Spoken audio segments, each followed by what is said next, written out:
Hi, I'm Barbara Smith, the Recycling Occupational Therapist. Let's take a look at how you can use reinforcement, specifically sensory reinforcement, to help children or adults on the autism spectrum or people who have other types of developmental disabilities to better engage in activities and use their hands in a functional way to grasp and manipulate objects. So these individuals with disabilities frequently will rock in their seats or flap their arms or shake their heads to give themselves sensory stimulation, movement, and visual stimulation from all of that movement. They may shake an object like this all day long, and that's okay. This type of sensory stimulation helps reduce anxiety. It's a coping mechanism that helps people to self-regulate and feel better. But it's not okay if they do this all day long, to the exclusion of other types of hand activities. So let's take a look at how sensory reinforcement can help them use their hands in a more functional way. A reinforcer is something that makes a person want to repeat an action. So if I get a paycheck, I want to go back to work. If someone gives me a hug and it feels good, I'm going to make them a cake again and get another hug. Now, if I hate being touched and I hate hugs, if I make a cake and that person gives me a hug and I hate it, that is not a reinforcer. So a reinforcer only works if the person is motivated to repeat the action because they want that reinforcer. Other examples of reinforcers are when I want, say a child wants to repeat an action because they get stickers, or they get praise, or I go to work, I get my paycheck, or I get my car tuned up and I get better gas mileage. So those are all some type of reinforcer. A sensory reinforcer focuses on receiving some type of sensory stimulation as part of the motivating the person to engage in those hand activities.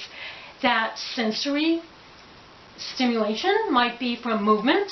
It might be from proprioceptive stimulation. Proprioception is our body sense. It's one of those sensory systems that tells us how our body is moving in space. It tells us where my body is in space. So I can close my eyes and my fingers will touch because I know where my fingers are even without looking.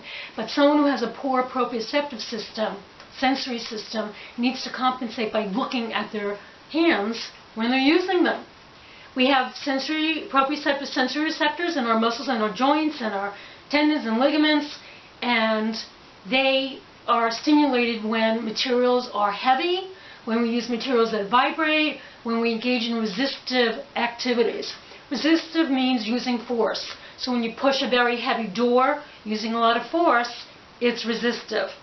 If I take a ball and I push it into a small opening in a container, and I have to use force to make it go down the container, that becomes a resistive activity. If I take string and pull it through rings, and the rings are really tight, and I have to use a lot of force to pull the string through that bead, then that stringing activity becomes a resistive activity. People with on the autism spectrum or with other types of developmental disabilities often crave sensory stimulation and they're motivated by it.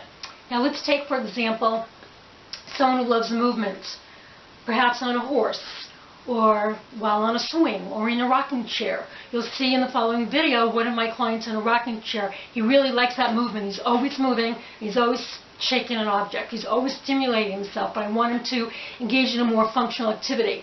When I work with children doing hippotherapy using horses, I would frequently stop the horse and request that they do something functional, such as say go, or point go, or sign more, or pat the pony. They needed to do an action, and they were reinforced with the horse would continue moving. They didn't want that movement to stop, just like the gentleman in the video. He doesn't want the rocking chair to stop, so he learned that if he keeps putting rings on the ring stack, or he keeps putting objects in the container, he will receive that sensory stimulation that he's seeking. Now, I tend to avoid edible sensory stimulation. Eating is sensory, but I try to avoid edibles. I mean, it's okay to use them sometimes, but when you're working with edible reinforcers all the time, we have risks of allergies, we have risks of choking, we have risks that we won't have anything to eat around. When we need it, the person becomes satiated, they're full, it's not going to work anymore, or the person can become obese from eating all day long using edibles. So I prefer to look at vibration, resistive activities, weighted bags of sand and other weighted materials, and movement. So you'll see in the video, a young man is holding a bag that's weighted and it has a vibrating object inside. I disconnect the electric cord. He learned that if he wants me to connect the electric cord, he needs to put the rings on the ring stack. Or if he wants me to continue the rocking motion of his chair, I stop the rocker with my foot and I take my foot away after he puts the object into the container. And you'll see a video of a young man who's always moving. He really needs movement. He runs across the room to get a ball out of a container. The container's sitting on top of a vibrating cushion. So he loves that whole experience. Movement, vibration. He takes the ball back to his seat. He puts the ball in a container. It has a small opening. He has to really push hard so it's resistive. And all of these different aspects of that activity provide sensory stimulation for him. This is a man who normally will put his hands in his mouth and touch everything and spit and do other things that we want to decrease those other behaviors. So it's really great that he's getting his sensory needs met in this other way. In one last video, you'll see someone holding a bag that's filled with sand, so it feels good. It's providing that proprioceptive stimulation, putting it in a container, and I also said to him, one more bag, put it in the container. When you're all done, we'll go to lunch. So I really like the idea of combining this reinforcement, natural reinforcement of we'll go to lunch. If you do that, the activities right before a natural time to eat, you can kind of tie in the pleasure of engaging in the activity, associate that with the pleasure of going to lunch. So those are a few examples how to use sensory reinforcements in a setting to promote hand skills. So that cushion's vibrating. Danny, put it in here. Okay, unplug the cushion. Oh, he's going. Is it going? Danny. Now, unplug this. Are you okay? Yeah. Unplug the cushion. Just unplug it. Pull it apart. Then show him he has to put it on. Danny, put it in here. Now you put it on. Now put it on. Good. What? Good job, Danny. Now you plug it in. Very good, Danny. Good. This one. Let's stop the rocking. Put it in to the box, please. Put it in. Go ahead. And then we'll rock after. Yeah! Good, 2 more.